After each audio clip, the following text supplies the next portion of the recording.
Jadi gak baca saat teduh karena ini siapa nih WhatsApp, siapa ini yang DM gue. Gak penting lah gitu-gituan.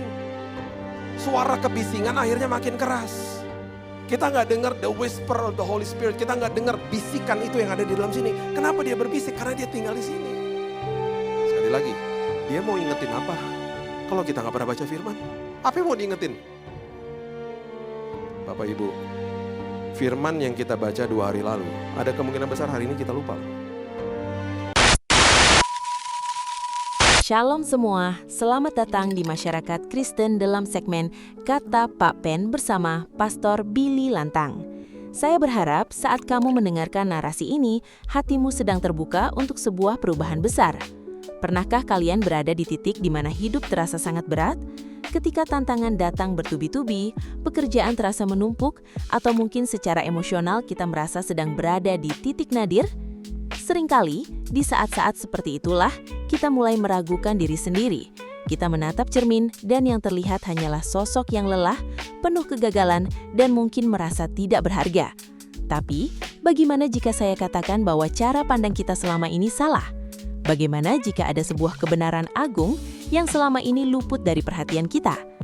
Hari ini, melalui inspirasi dari pesan Pastor Billy Lantang, saya ingin mengajak kalian untuk menyelami sebuah topik yang akan mengubah cara kalian memandang hidup selamanya. Kita akan membahas tentang arti sebuah kemegahan, bukan kemegahan yang diukur dari bangunan gedung, saldo rekening, atau popularitas, melainkan kemegahan yang Tuhan tanamkan tepat di dalam batinmu. Jadi, siapkan catatanmu, siapkan hatimu, tonton sampai habis supaya maksud dan tujuan Tuhan dalam renungan ini dapat kamu pahami dengan baik. Dan bantu kami dengan like, komen, subscribe. Let's go! Tuhan, Engkau katakan bahwa langit adalah tahtamu, bumi adalah tumpuan kakimu.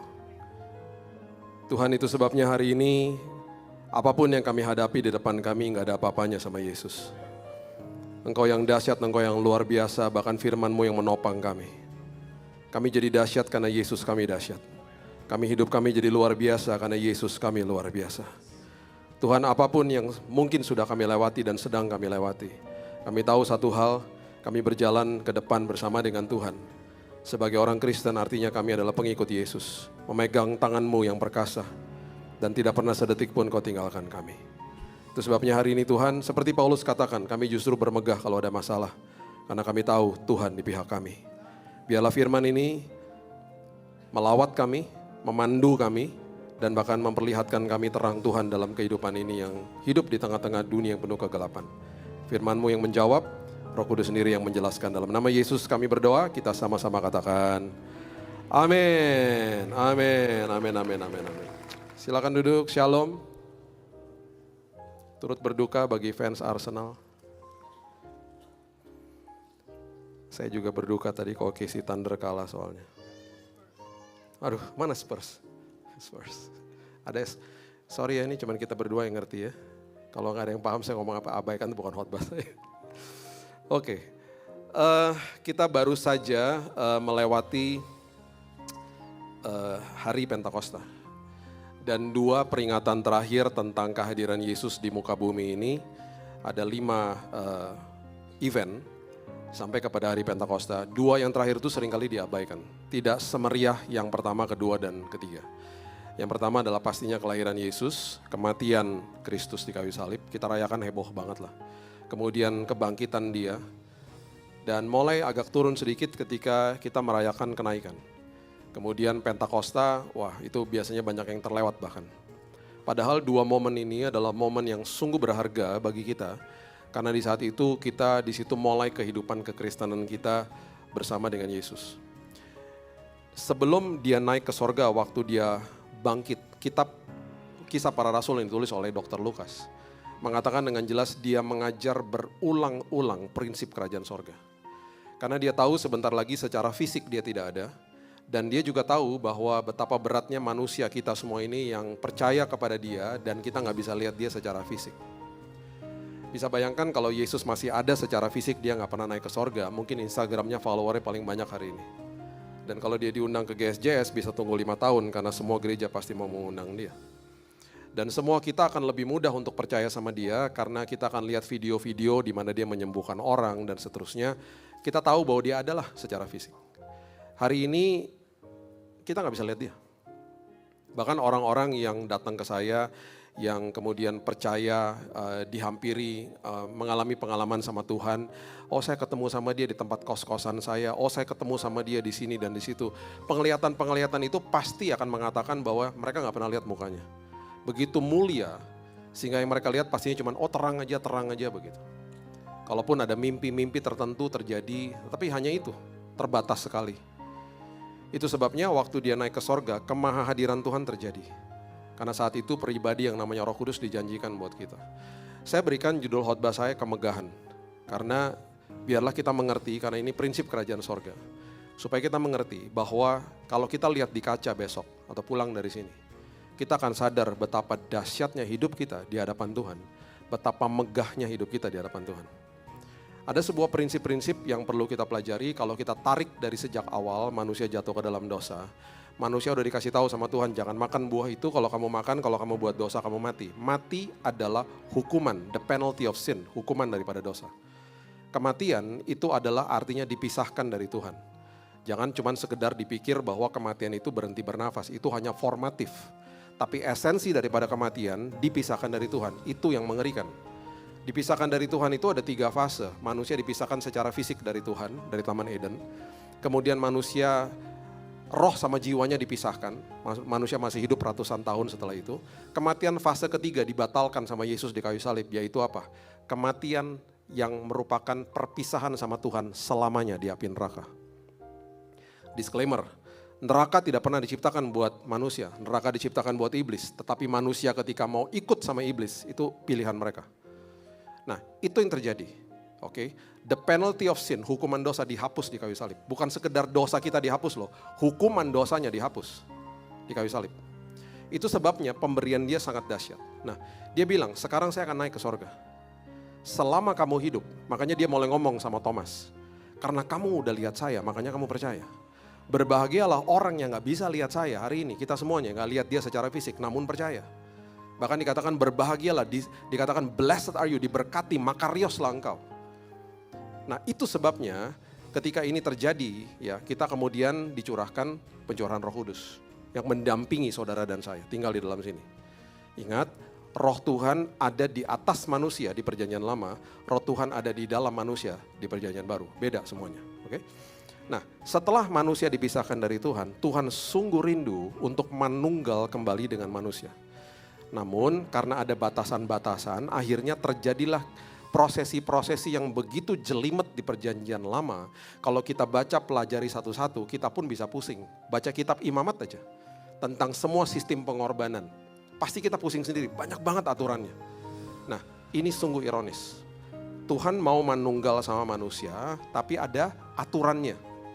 Itu sebabnya di awal waktu sebelum ada bangunan fisik, tiba-tiba ada semak belukar yang hadirat Tuhan turun di atasnya. Kita udah tahu kisah itu, kisah di mana Musa berhadapan sama Tuhan. Di semak belukar yang ada apinya. Di situ ketika Musa mau dekat-dekat dengan Tuhan, ini sungguh menyedihkan sebenarnya. Tiba-tiba suara Tuhan bilang begini, Musa, Musa jangan dekat-dekat. Kalau dibilang jangan dekat-dekat karena ini air got, atau ini tempat yang kotor, atau ini tempat yang najis, kita bisa terima. Tapi sungguh ironis dan sangat ironis karena Tuhan sendiri bilang jangan dekat-dekat karena ini adalah tanah kudus. Karena Tuhan tahu ketika manusia dekat dengan dia, kekudusannya dia akan melumat manusia, mati manusianya. Karena manusia tidak kudus. Kan ironis. Tuhan ingin bermanunggal sama manusia tapi gak bisa karena udah ada hukuman dosa. Nah, mulailah di situ Tuhan akhirnya bilang sama manusia. Tuhan mulai memberikan wejangan-wejangan kepada Musa. Ayo sekarang dirikan tempat fisik deh, di mana nanti saya bisa berjumpa dengan manusia, itu pun juga dengan aturan. Mulai timbul di tahun 1446 sebelum Masehi. Dibangunlah sebuah kemah, namanya kemah Musa. Di tempat itu ada ruangan-ruangan di mana Tuhan bilang, nanti saya mau berjumpa sama manusia. Tapi kamu harus wakilkan dengan seorang mediator namanya imam besar. Nanti di ruang Maha Kudus saya akan hadir, kamu harus bangun di situ yang namanya tabut perjanjian. Karena itu lambang daripada hadirat saya. Itu aja kalau kita bahas jelimetnya luar biasa. Di dalam tabut perjanjian itu akhirnya ya nanti ada tongkatnya Harun. Lambang daripada pemberontakan manusia kepada pimpinan Tuhan. Di situ ada roti mana, lambang pemberontakan manusia kepada provisi daripada Tuhan. Ya, di situ ada 2 loh batu, lambang pemberontakan manusia terhadap perintah Tuhan. Di atasnya ditutup sama mercy seat atau tabut perjanjian itu ditutup sama tutup pendamaian, ditutup. Di atasnya ada malaikat kerub. Lambang daripada malaikat yang menjaga hadirat Tuhan ketika manusia diusir dari Eden. Itu aja, bahas itu aja. Udah jelimetnya luar biasa. Jadi semua pemberontakannya manusia ditutup sama tutup pendamaian namanya, didamaikan. Imam besar masuk ke sana, cuman boleh sekali setahun. Dia harus menguduskan dirinya. Manusia yang lain gak boleh ketemu sama Tuhan, diwakilkan sama dia. Dosa juga gak bisa dihapus, hanya ditutup. Dilakukan lagi tahun depan. Nah, dengan ini berlangsung, kemudian akhirnya bangsa Israel masuk ke dalam tanah perjanjian. Tabut perjanjian yang lambang daripada hadirat Tuhan mulai kececer tuh kemana-mana. Nanti ada di sini, banyaklah kisahnya terlalu panjang bahas itu. Akhirnya satu hari tabut perjanjian ini yang lambang daripada hadirat Tuhan ini ada di tangannya Raja Daud. Sama Raja Daud ditaruhlah di sebuah kemah yang kita kenal dengan namanya Kemah Daud. Di situ ada puji-pujian yang terjadi dan lain sebagainya. Satu hari tiba-tiba Raja Daud bilang begini sama advisernya Nabi Nathan. Dia bilang gini, Pak Imam sini, tolong Pak Nabi tanyakan sama Tuhan, boleh gak saya pengen banget bangun bait Allah fisik nih. Pastinya di dalam pikirannya lebih besar daripada atau lebih canggih lah daripada sekedar kemahnya Musa. Ini saya mau bangun bangunan. Nabi Nathan berdoa, dia datang lagi ke Raja Daud, dia bilang gini, bos gak usah bos. Kata Tuhan gak usah, nanti biarkan anakmu saja yang bangun. Namanya siapa? Salomo. Nah, gara-gara inisiatifnya ini datang dari Daud, Tuhan katakan begini, ini betapa hebatnya Tuhan menghargai sebuah tempat pada saat itu. Karena tempat atau tempat fisik itu adalah tempat perjumpaan dia dengan manusia. Tiba-tiba keluar sebuah perjanjian kudus, Holy Covenant yang diberikan kepada Daud. Bunyinya begini. 2 Samuel 7 ayat 16. Ayat ini adalah ayat perjanjian yang Tuhan berikan kepada Daud gara-gara Daud mau bangun bait suci. Kejadian, enggak lah anak yang bangun kok. Dikatakan begini, keluarga dan kerajaanmu akan kokoh untuk selama-lamanya. Di hadapanku tahtamu akan kokoh untuk selama-lamanya. Berarti keturunan daripada Daud dipelihara sama Tuhan. Ketika dikatakan tahtamu kokoh sampai selama-lamanya, itu berarti di dalam keturunannya dia ada tahta yang kokoh sampai selama-lamanya. Siapa? Yesus Kristus, Tuhan dan Juru Selamat. Keturunan daripada Daud. Makanya di silsilah di buku Matius ditulis Yesus, anak Daud, keturunan dari Daud. Kerajaannya tidak ada kesudahannya sampai hari ini dan selamanya. Itu keturunan dari dia. Namun secara fisik, keturunannya pun ketika hidup dalam dosa mulai dijaga sama Tuhan. Karena ada perjanjian kudus ini. Salomo hidup dalam dosa. Ya, akhirnya ini ayatnya. 1 Raja-Raja 11 ayat 11 sampai ayat yang ke-12 mengatakan begini. Lalu berfirmanlah Tuhan kepada Salomo, oleh karena begitu kelakuanmu, yakni engkau tidak berpegang pada perjanjian dan segala ketetapanku yang telah kuperintahkan kepadamu, maka sesungguhnya aku akan mengoyakkan kerajaan itu daripadamu dan akan memberikannya kepada hambamu.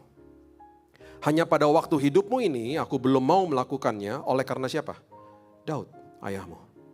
Dari tangan anakmu lah aku akan mengoyakkannya. Karena ada ayahmu yang aku sudah buat perjanjian kudus, aku luputkan kerajaanmu. Oke, nanti Bapak Ibu kalau baca seterusnya ada Abiam, ada raja-raja yang diluputkan sama Tuhan terus menerus. Daud meninggal. 300 tahun setelah itu, Daud udah gak ada. Ada seorang raja namanya Ahas. Dia hidup di zaman itu, setiap raja biasanya ada pendamping, pendampingnya adalah Nabi Yesaya. Yesaya bilang kepada Ahas, kamu tuh lagi dikepung loh sama beberapa kerajaan. Tuhan mau menolong kamu, makanya kata Immanuel pertama kali keluar di situ di Yesaya pasal yang ke-7. Ahas bilang gini, gak usah, saya minta pertolongan daripada Raja Asyur aja. Karena waktu itu kerajaan Asyur adalah kerajaan yang besar. Kerajaan Asyur ada maunya, jadi waktu akhirnya dia bantu Ahas, dia dijajah secara upeti, harus bayar. Oke? Nah waktu itu terjadi, Ahas ini punya anak namanya Hizkia. Nah gara-gara Asyur sudah mulai jadi sekutunya dia, akhirnya Asyur mau mengambil teritori daripada kerajaan Yehuda yang adalah anaknya daripada Ahas, namanya Hizkia. Jadi satu hari tiba-tiba di luar tembok Yerusalem, Raja Hizkia dikepung sama 185.000 tentara Asyur yang akan masuk ke dalam Yerusalem mengambil kerajaannya dia secara teritori. Ini ya 300 tahun Daud udah gak ada. Perhatikan apa yang terjadi. 2 Raja-Raja 19 ayat 32 mengatakan begini sampai 34. Sebab itu beginilah firman Tuhan mengenai Raja Asyur. Ia tidak akan masuk ke kota ini dan tidak akan menembakkan panah ke sana. Juga ia tidak akan mendatangi dengan perisai dan tidak akan menimbun tanah menjadi tembok untuk mengepungnya. Melalui jalan dari mana ia datang, ia akan pulang, tetapi ke kota ini ia tidak akan masuk, demikianlah firman Tuhan. Dan aku akan memagari kota ini untuk menyelamatkannya. Tuhan akan memagari kota ini untuk menyelamatkannya. Oleh karena aku dan oleh karena siapa? Daud, hambaku. Yang udah mati 300 tahun sebelum ini. Ayat 35. Maka pada malam itu keluarlah malaikat Tuhan, cuma satu loh. Dibunuhnyalah 185.000 orang di dalam perkemahan Asyur. Keesokan hari pagi-pagi tampak semuanya bangkai orang-orang mati belaka. 300 tahun Daud udah gak ada. Perjanjian kudus terus ditegakkan. Gara-gara dia mau bangun bait Allah. Saya cuma mau kasih tahu aja betapa megahnya sebuah tempat pada saat itu. Karena tempat itu adalah perjumpaan Tuhan dengan manusia. Bapak Ibu, bait Allah yang didirikan sama anaknya yaitu Salomo, akhirnya dihancurkan oleh Raja Nebukadnezar ketika kerajaan Babel menyerang Yerusalem. Tepatnya di tahun 586 sebelum Masehi hancur bait Allah yang didirikan sama Salomo. Oh mereka nangis. Bangsa Yahudi nangis, Tuhan itu tempat yang sakral banget. Jadi bait Allah yang pertama itu beroperasi hanya 373 tahun. Ya, lama juga sih. 373 tahun beroperasi. Dihancurkan sama Babel. Di saat itu bangsa Yahudi diambil, diangkat ke pengasingan ke Babel. Makanya kita baca kitab-kitab seperti Daniel, Sadrak, Mesak, Abednego. Itu adalah bangsa Yahudi anak-anak muda yang dibawa ke Babel pada saat itu. Setelah mereka dikirim ke sana, satu hari kerajaan Babel akhirnya mengizinkan kembali bangsa Yahudi untuk mendirikan bait Allah yang kedua. Beberapa mereka boleh pulang ke negaranya. Waktu akhirnya bait Allah kedua didirikan, itu didirikan sama orang namanya Zerubabel. Dan akhirnya direnovasi sama Herodes. Kenapa ini penting? Supaya kalau Bapak Ibu baca kitab Perjanjian Baru, dan di situ ada kisah Yesus dan ada bait Allah, dia lagi ngomong bait Allah, itu bait Allah yang kedua. Yang didirikan sama Zerubabel. Nah perhatikan ini. Waktu bait Allah kedua sedang dibangun. Di situ hidup seorang nabi namanya Hagai. Hagai tiba-tiba dapat sebuah nubuatan dari Tuhan. Dan waktu dia menulis nubuatan ini, saya nggak tahu di benaknya dia seperti apa. Ada kemungkinan besar dia tidak mengerti esensinya. Dia hanya mengerti bahwa mungkin nanti ada bait Allah lebih besar daripada bait Allah yang sebelumnya. Hagai pasal yang kedua, ayat yang ke-9 mengatakan begini. Hagai pasal yang kedua ayat 9. Adapun rumah ini, kemegahannya yang kemudian, kemegahan daripada rumah Tuhan yang kemudian ini, akan melebihi kemegahannya yang semula. Firman Tuhan semesta alam. Di tempat ini kemegahannya itu korelasinya dengan apa? Tempat itu disebut megah, rumah Allah yang nanti didirikan itu sangat megah. Karena di dalamnya Tuhan itu aku akan memberi damai sejahtera. Demikianlah firman Tuhan semesta alam. Katakan sama-sama saya supaya Bapak Ibu ingat kata damai sejahtera. 2, 3. Damai, jangan lupa itu. Rumah yang nanti akan didirikan, dia megah karena dalamnya ada damai sejahtera. Enging-eng, apaan tuh? Hagai juga mungkin gak ngerti. Nah, di dalam prosesi pembangunan bait Allah yang kedua, ada orang-orang yang nangis loh Bapak Ibu. Karena mereka lihat pembangunan bait Allah yang kedua ini gak seheboh, gak semegah yang pertama. Memang bentuknya lebih kecil sebenarnya. Ditulis di mana? Ada di kitab Ezra pasal yang ketiga ayat 12, coba lihat. Ezra pasal yang ketiga ayat 12. Tetapi banyak di antara para imam, orang-orang Lewi, kepala-kepala kaum keluarga, tua-tua yang pernah melihat rumah yang terdahulu, yang pernah melihat bait Allah yang pertama, menangis dengan suara nyaring. Mereka nangis. Kok gak semegah yang dulu ya? Mereka sedih. Ketika perletakan dasar rumah itu dilakukan di depan mata mereka, ada juga yang bersorak-sorak. Sedang banyak orang bersorak-sorai dengan suara nyaring karena kegirangan. Ada juga yang senang, ada yang nangis. Karena kemegahan di mata manusia selalu bentuknya yang fisik. Kata kemegahan pertama kali yang keluar di perjanjian baru itu waktu iblis menawarkan kemegahan dunia kepada Yesus. Karena kemegahan sekali lagi semuanya yang serba kita lihat di depan kita. Kekayaan lah. Kalau kita masuk ke dalam ranah agama Kristen berarti mungkin gedung gerejanya megah dan seterusnya. Yesus lahir, tiba-tiba dia mulai mengeluarkan kalimat-kalimat yang mementahkan paradigma-paradigma yang akhirnya membuat banyak orang bingung dan marah pada saat itu. Satu hari, Matius 12 ayatnya yang ke-6 mengatakan begini. Dan ini kalimat yang pasti membingungkan banyak orang. Tiba-tiba Yesus bilang begini, di sini ada yang melebihi bait Allah. Sekali lagi ya, itu tempat bait Allah. Itu tempat sakralnya luar biasa. Kalau sampai dia bilang melebihi bait Allah, ada kemungkinan besar di dalam pikiran mereka, oh nanti ada bait Allah lebih besar daripada ini. Karena bagi mereka lebih besar lebih bagus, lebih besar lebih megah. Itu bagi mereka, bagi Farisi, bagi orang Yahudi, bagi para murid pada saat itu. Dia ngomong, mereka udah mulai bingung. Markus 13, ayat 1 dan 2. Yesus keluar nih dari bait Allah. Ini jelas sekali, dikatakan begini. Ketika Yesus keluar dari bait Allah, seorang muridnya berkata kepadanya, Guru, lihatlah betapa kokohnya batu-batu itu. Dan betapa megah gedung-gedung itu. Hebat ya, megah ya bait Allahnya ya. Mereka bangga sama bait Allah mereka. Yesus berkata ayat 2, kau lihat gedung-gedung yang hebat ini. Kau lihat gedung yang hebat, yang megah menurut kamu. Tidak satu batu pun akan dibiarkan terletak di atas batu yang lain. Semuanya akan diruntuhkan, dalam bahasa Inggrisnya, everything will be thrown down. Dilempar ke bawah semuanya. Ini nubuatan. Karena beberapa tahun setelah itu, tentara Romawi masuk ke dalam Yerusalem. Mereka diserang habis-habisan. Dan bait Allah yang kedua yang didirikan nama Zerubabel dan direnovasi sama Herodes di zaman Yesus, dihancurkan berkeping-keping. Bahkan seperti dinubuatkan, batunya dilempar ke bawah. Itu sebabnya Bapak Ibu kalau pernah ke Israel, pasti diajak ke kota tua Yerusalem yang ada temboknya tuh. Kalau lupa ada temboknya kan.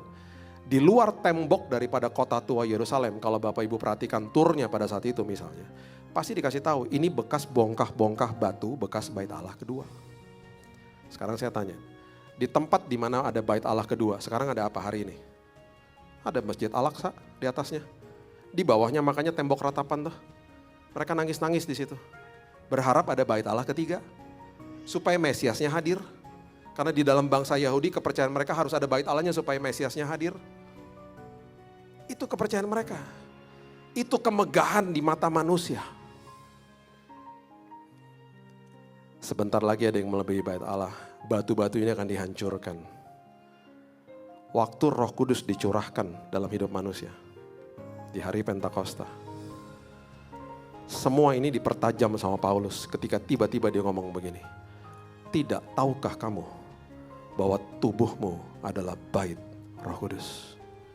Rupanya yang dimaksudkan sama Hagai yang megah itu hari ini bukan gedung gerejanya. Yang megah adalah saudara dan saya karena Roh Kudus tinggal di dalam sini. Berikan tepuk tangan untuk Tuhan. Karena Roh Kudus tinggal di dalam kamu. Kamu disebut megah di hadapan Tuhan. Kita pasti udah lihatlah banyak gedung-gedung gereja yang megah-megah, ruangan-ruangan yang dipakai tempat ibadah seperti begini. Kita lihat sendiri mungkin ada bangunan-bangunan gereja yang luar biasa. Di mata manusia yang megah itunya kan. Di mata Tuhan gak pernah gitu. Di mata Tuhan yang megah adalah saudara dan saya. Karena roh yang membangkitkan Kristus dari kematian tinggal di dalam kita. Itu sebabnya jangan mau dibohongin sama iblis. Pulang dari sini lihat ke kaca, kalau engkau dapat opini-opini dari orang, pernah ngebully hidupmu, merasa tertuduh akan masa lalumu, lihat di kaca bilang gini, engkau adalah pribadi yang megah karena Roh Kudus tinggal di dalammu. Katakan itu kepada dirimu, engkau adalah pribadi yang sungguh megah karena Roh Kudus berdiam di dalam sini. Nah ini yang hebatnya, kalau kita mengerti itu, kita harusnya paham tentang apa yang Yesus janjikan kepada kita di Yohanes 14 ayat 26. Coba lihat Yohanes 14 ayat 26.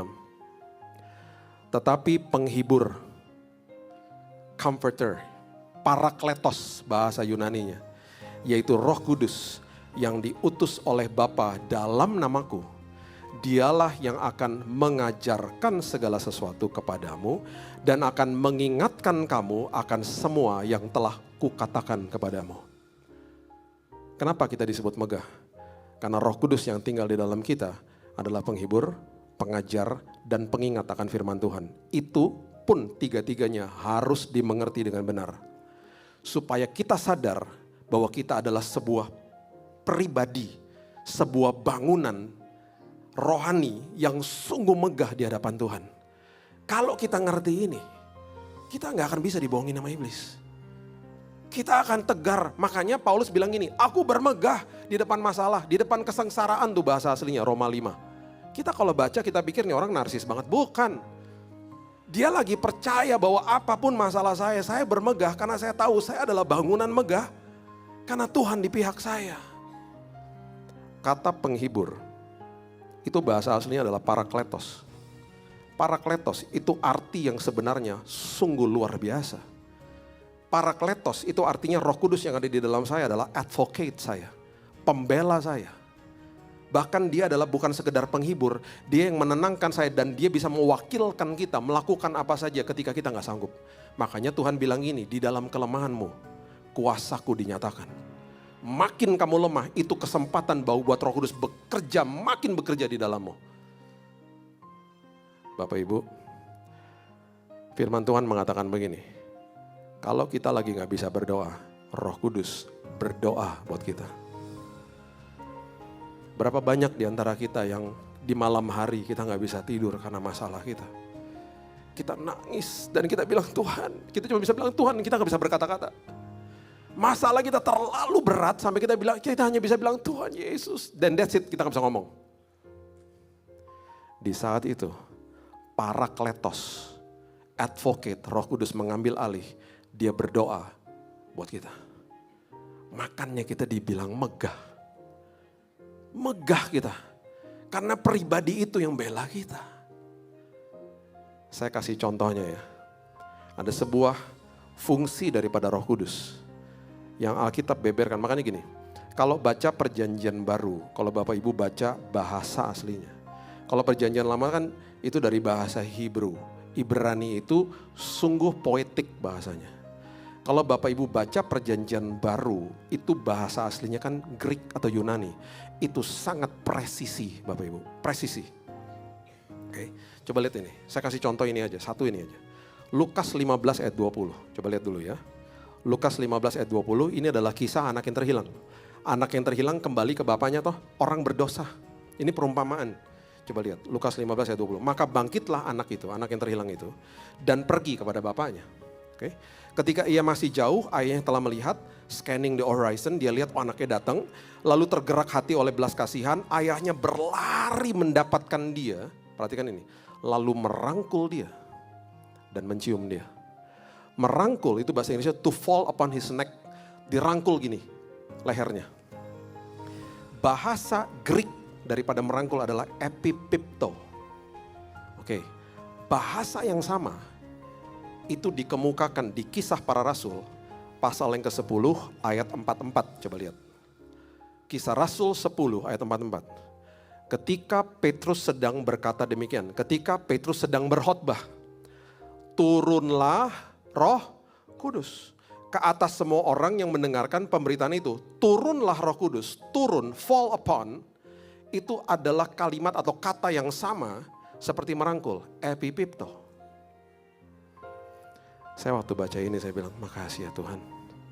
Berarti di semua musim hidupmu yang dia lakukan, makanya Cook yang kupasang ringan toh, Alkitab gak pernah kontradiktif.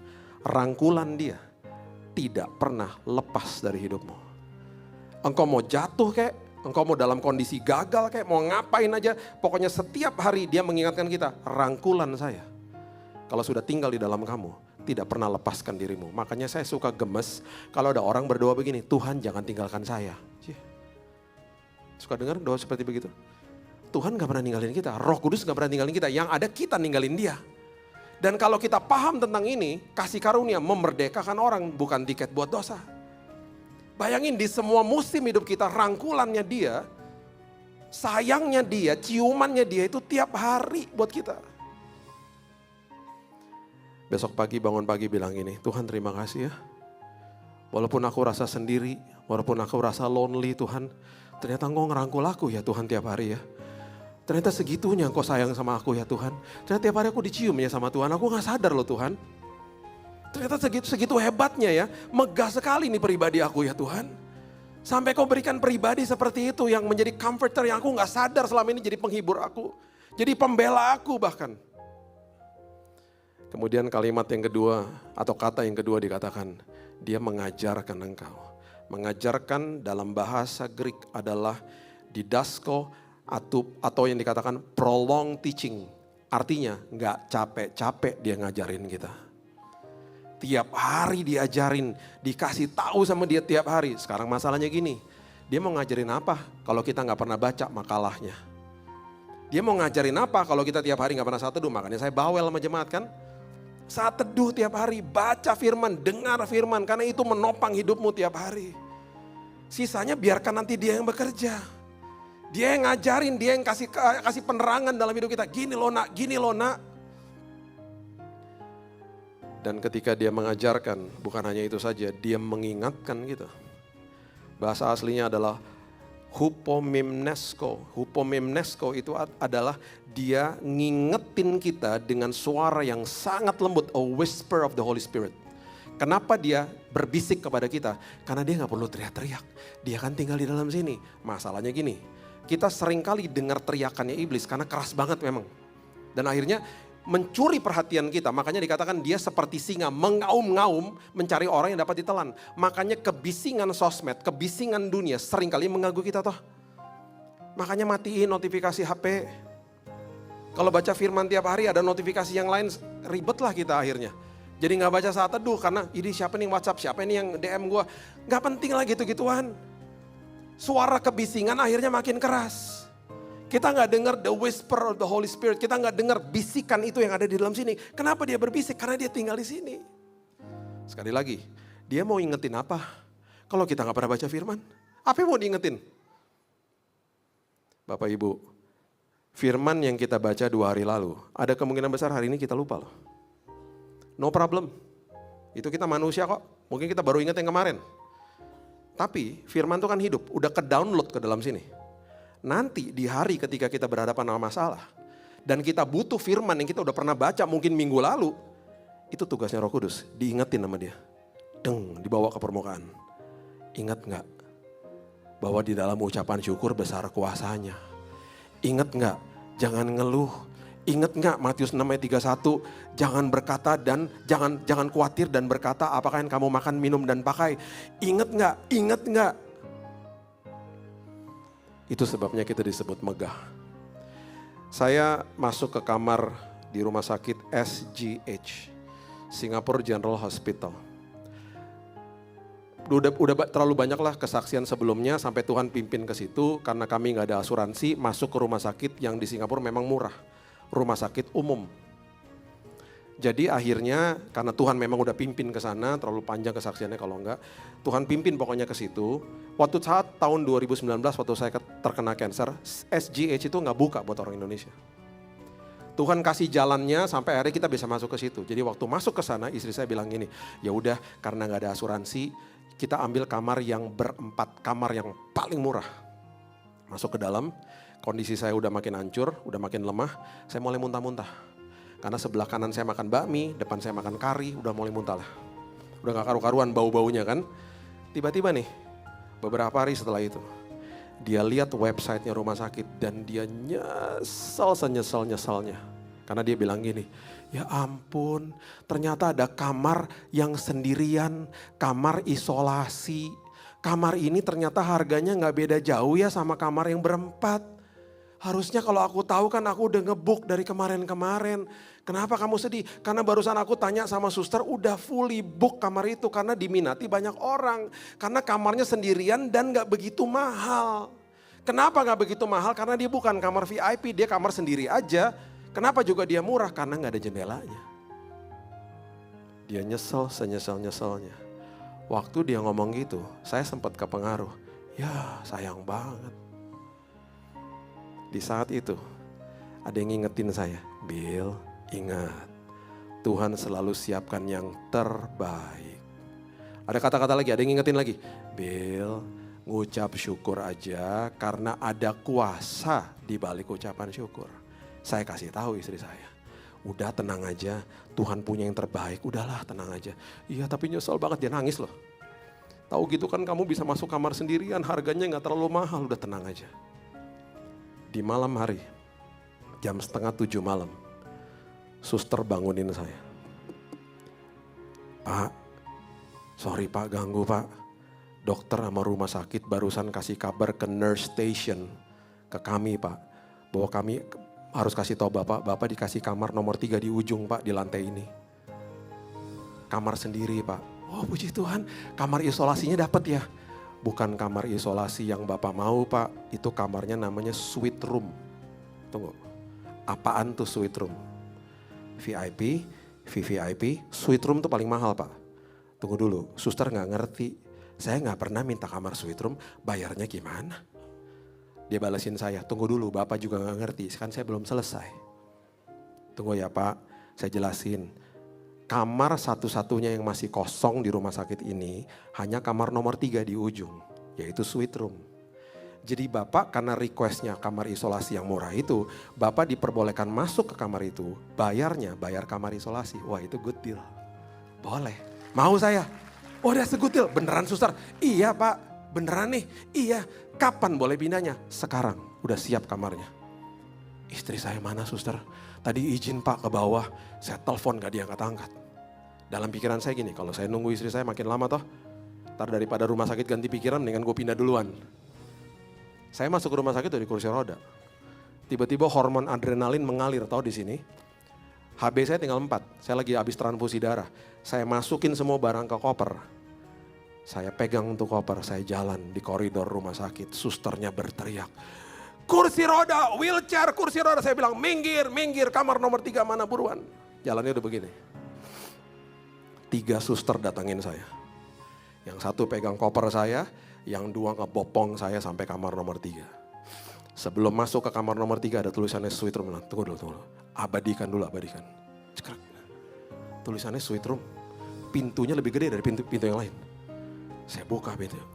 Itu wangi dan besar kamarnya. Kayak kamar suite di hotel. Di sebelah kiri ada pintu kan, saya buka ternyata tuh kamar mandi, toilet. Setengah daripada toilet tuh karpet semuanya.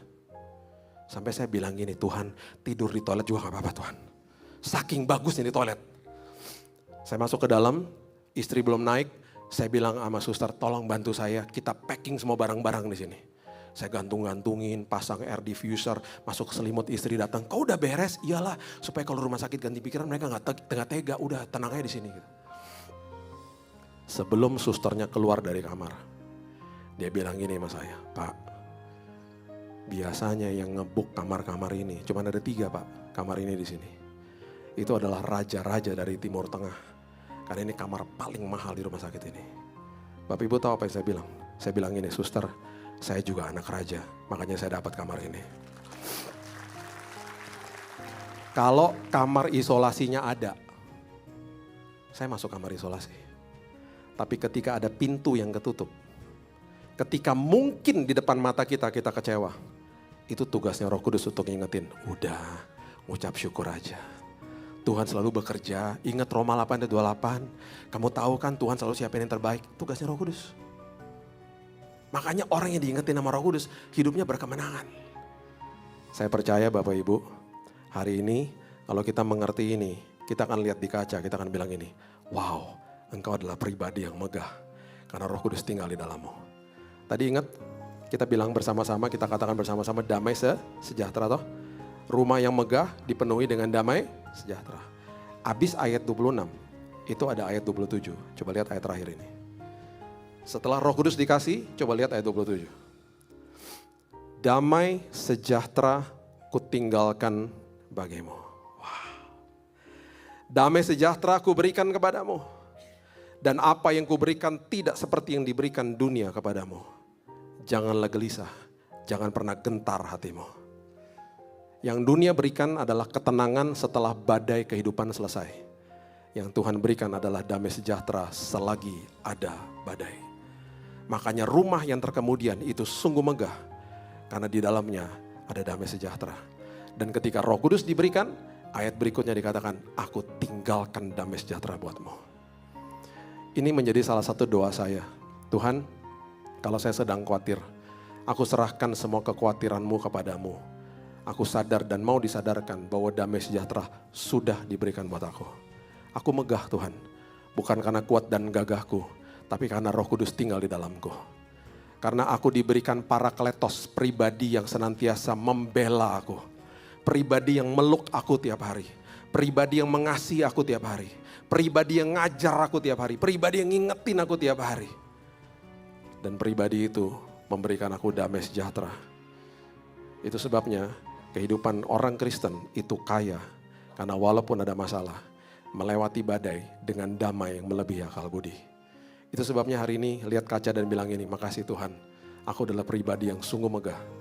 Karena Roh Kudus tinggal di dalamku. Berikan tepuk tangan kita untuk Tuhan kita.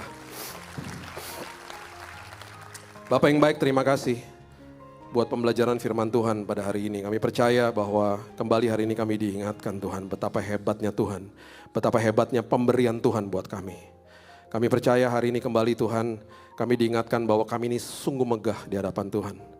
Bukan bangunan gerejanya, kami justru yang megah. Karena Roh Kudus tinggal di dalam kami. Itu sebabnya Tuhan ingatkan kami dimanapun kami berada. Kami punya Roh Kudus yang senantiasa menghibur kami. Roh Kudus yang memeluk kami. Roh Kudus yang menjadi pembela kami. Roh Kudus yang ngajar kami. Roh Kudus yang mengingatkan kami. Dan terlebih lagi semua itu diberikan. Di atasnya ada damai sejahtera yang tinggal di dalam kami. Tuhan, biarlah ini menjadi pewahyuan yang dalam bagi kami. Sehingga kami melewati hari-hari yang sulit kami dengan Tuhan. Dan bahkan ketika saat-saat justru kami gak bisa berdoa. Engkau yang membela kami. Engkau berdoa untuk kami ya Tuhan. Itu sebabnya hari ini Tuhan dengan bangga kami katakan. Dan dengan luar biasa kami katakan, Tuhan, kami gak mau takut lagi. Kami gak mau khawatir lagi tentang hari esok. Karena Tuhan yang pelihara hidup kami. Dan selamanya Tuhan, tangan-Mu yang perkasa gak pernah tinggalin kami. Terima kasih Bapak yang baik. Meteraikan firman-Mu, seperti Roh Kudus yang sudah juga dimeteraikan bagi setiap kami orang percaya. Dalam nama Yesus kami berdoa, kita sama-sama katakan, amin. God bless you. Setelah kita mendengar renungan tadi, izinkan saya untuk membahas beberapa hal penting. Namun sebelum itu, yuk kami mengajak teman-teman semua untuk mengembangkan channel ini dengan cara ikut berdonasi untuk perkembangan channel ini. Link donasi ada di link komentar atau fitur Super Thanks yang disediakan YouTube. Terima kasih. Mari kita mulai perjalanan ini dengan meninjau kembali sejarah. Jika kita melihat kembali ke masa Perjanjian Lama, Tuhan sangat spesifik mengenai tempat perjumpaannya dengan manusia. Ingatkah kalian tentang kemah Musa atau bait Allah yang dibangun oleh Salomo? Itu adalah tempat-tempat yang luar biasa sakral. Begitu megahnya bangunan-bangunan itu, sampai-sampai bangsa Israel merasa bahwa disitulah Tuhan tinggal. Namun, ada sebuah paradoks di sana. Meskipun tempat-tempat itu megah, akses manusia ke sana sangat terbatas. Hanya imam besar yang boleh masuk ke ruang Maha Kudus, dan itu pun hanya setahun sekali. Ada batasan yang tegas karena dosa manusia tidak bisa bersentuhan langsung dengan kekudusan Tuhan. Tetapi, mari kita lompat ke era Perjanjian Baru. Saat Yesus datang, dia mulai meruntuhkan tembok-tembok paradigma tersebut. Yesus pernah berucap sesuatu yang sangat mengejutkan orang-orang di zamannya. Di sini, ada yang melebihi bait Allah. Bayangkan, mereka yang mengagungkan gedung fisik yang luar biasa besar dan indah itu, tiba-tiba diberitahu bahwa ada sesuatu yang jauh lebih besar dari sekedar batu dan emas. Nubuatan Nabi Hagai di pasal 2 ayat 9 mengatakan bahwa kemegahan rumah yang kemudian akan jauh melebihi kemegahan yang semula. Apa artinya? Kita saat ini adalah rumah yang kemudian itu. Ketika Roh Kudus dicurahkan pada hari Pentakosta, Tuhan tidak lagi tinggal di dalam bangunan fisik yang terbuat dari batu. Dia pindah alamat, dia tidak lagi tinggal di dalam gedung gereja yang megah. Dia pindah ke dalam diri kita. Inilah poin yang harus meresap dalam pikiran kita. Tubuhmu adalah bait Roh Kudus. Sekarang, bayangkan implikasinya. Jika Roh Kudus, pribadi yang sama yang membangkitkan Yesus dari kematian tinggal di dalam dirimu, bukankah itu membuatmu menjadi pribadi yang paling megah di bumi ini? Dunia mungkin melihatmu sebagai orang biasa, mungkin melihatmu sebagai orang yang sedang kesulitan, tapi di mata Tuhan, engkau adalah bangunan surgawi. Di dalam dirimu ada Sang Parakletos. Pastor Billy menjelaskan bahwa Parakletos bukan sekedar istilah teologi yang rumit. Ini adalah kata Yunani yang berarti pembela, penghibur, dan penolong yang tidak pernah meninggalkan. Dia adalah advokat pribadimu. Saat engkau tidak tahu harus berkata apa di hadapan masalahmu, saat engkau hanya bisa menangis di malam hari dan berkata, "Tuhan, aku tak sanggup lagi." Disitulah Roh Kudus mulai bekerja. Dia tidak diam saja. Dia mengambil alih doa-doamu, dia menerjemahkan rintihan hatimu menjadi doa yang berkuasa di hadapan Bapa. Sekarang, mari kita bicara lebih praktis. Bagaimana kita menerapkan kebenaran ini di tengah realita hidup yang seringkali keras? Pertama, berhentilah hidup dengan kekuatan sendiri. Salah satu jebakan terbesar kita adalah merasa harus selalu kuat. Kita merasa, aku harus bisa menyelesaikan masalah ini sendiri. Kita menaruh beban itu di pundak kita, dan akhirnya kita merasa letih lesu. Nilai yang kita pelajari adalah bersandar. Tahun ini adalah tahun untuk resting and receiving. Semakin engkau bersandar pada tangan Sang Gembala, semakin banyak pintu terbuka. Bukan karena engkau hebat, tapi karena Dia yang berjalan di depanmu. Penerapannya sederhana. Setiap pagi, sebelum membuka media sosial, katakan pada diri sendiri, "Tuhan, hari ini aku bukan bos atas hidupku, Engkau yang pimpin." Kedua, bangun identitas yang kokoh. Di era media sosial ini, kita terus-menerus dibombardir oleh standar dunia. Kamu harus sukses seperti dia. Kamu harus terlihat bahagia seperti mereka. Ini adalah kebohongan yang ingin mencuri kemegahanmu. Ingatlah bahwa engkau adalah milik Tuhan. Saat engkau merasa ditolak, dikritik, atau direndahkan orang lain, kembali ke cermin dan katakan dengan lantang, "Aku megah bukan karena kata orang, tapi karena Roh Kudus tinggal di dalamku." Ini adalah perisai pelindung bagi kesehatan mental dan spiritualmu. Ketiga, kekuatan ucapan syukur di tengah keterbatasan. Ada satu kesaksian yang sangat menyentuh dalam khotbah tersebut. Ketika seseorang berada di rumah sakit, tidak memiliki asuransi dan merasa terbatas, ia justru mendapatkan pelayanan yang raja-raja dapatkan. Mengapa? Karena ia memilih untuk bersyukur di tengah situasi yang membuatnya ingin mengeluh. Penerapan dalam hidup kita, ketika kita mengalami pintu yang tertutup atau keadaan yang tidak sesuai rencana, jangan buru-buru marah. Katakan, "Tuhan, aku tidak mengerti situasi ini, tapi aku tahu Engkau selalu menyiapkan yang terbaik." Ucapan syukur adalah bahasa iman yang paling dimengerti oleh Tuhan. Keempat, melatih kepekaan terhadap bisikan Tuhan. Kita hidup di dunia yang sangat bising. Notifikasi WhatsApp, DM, berita buruk, gosip, semua itu adalah nyanyian iblis yang mencoba mengalihkan perhatian kita. Jika kita tidak melatih diri untuk mendengar suara Tuhan, kita akan mudah bingung. kita harus menyisihkan waktu untuk matikan kebisingan. Baca firman bukan sebagai rutinitas, tapi sebagai pengisian bahan bakar. Ingat, Roh Kudus adalah pengingat. Bagaimana Dia bisa mengingatkanmu pada janji Tuhan jika memorimu tidak pernah diisi dengan firman-Nya? Saat engkau mengisi hatimu dengan firman hari ini, itu akan menjadi jawabanmu saat engkau menghadapi masalah di masa depan. Sebagai penutup dari perenungan kita, mari kita rangkum semuanya dalam satu kalimat. Kemegahanmu bukanlah apa yang kau miliki, melainkan siapa yang tinggal di dalammu. Dunia mungkin bisa meruntuhkan gedung gereja. Dunia bisa mengambil harta bendamu. Dunia bisa menghina jabatanmu. Tapi tidak ada satu kekuatan pun di dunia ini yang bisa mengeluarkan Roh Kudus dari dalam dirimu, kecuali engkau sendiri yang membiarkannya pergi.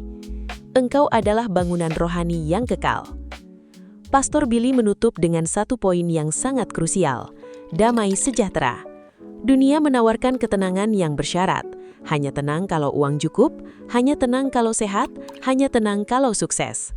Tetapi damai sejahtera dari Tuhan justru bekerja secara terbalik. Dia memberikan damai justru ketika badai sedang mengamuk. Saat hatimu tenang di tengah badai, itulah bukti kemegahan Tuhan nyata dalam hidupmu.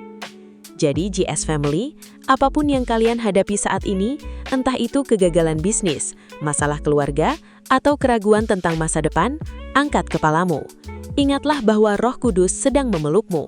Dia adalah advokat yang membela setiap langkahmu. Jangan takut, jangan gentar.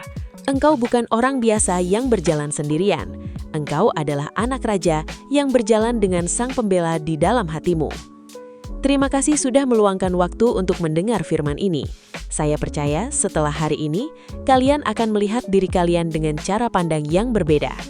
Kalian bukan lagi sosok yang kecil atau lemah. Kalian adalah mahakarya Tuhan yang sedang diproses untuk kemuliaannya. Jika video ini memberkati kalian, jangan simpan berkat ini sendiri.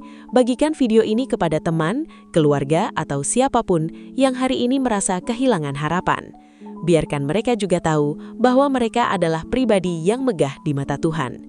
Sampai jumpa di video renungan berikutnya. Tetap semangat, tetap andalkan Tuhan, dan jadilah berkat bagi sesama. Tuhan Yesus memberkati kalian semua. Amin.